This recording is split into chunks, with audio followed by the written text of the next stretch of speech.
Internal and external perspective have proven effective, so feel free to use either or both perspectives. Research has found that people from individualistic cultures, on average, tend to see and recall memories of themselves from the internal, whereas people from collectivist cultures tend to do so from the external.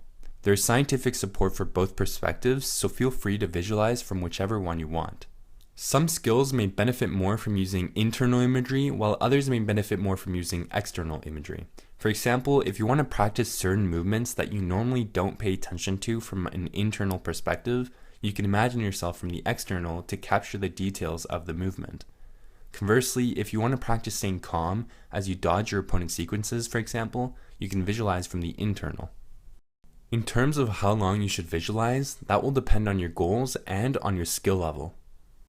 To give you an example of how much elite athletes visualize, in his book, Jack Nicklaus, one of the greatest golfers of all time, writes that he would never hit a shot, even in practice, without having a very sharp, in-focus picture of it in his head.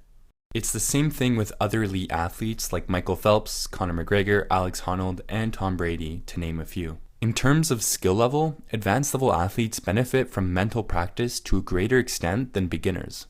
A basketball study found that visual imagery was almost as effective as physical practice for the advanced group, whereas physical practice was far superior to visual imagery for beginners. A likely explanation for this is that through training, advanced athletes develop more effective and efficient movements, which makes it easier to imagine proper technique. Essentially, for visual imagery to facilitate performance, a certain amount of skill is necessary.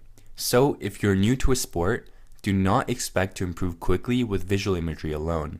You must also put in the long hours of physical training to develop your skills.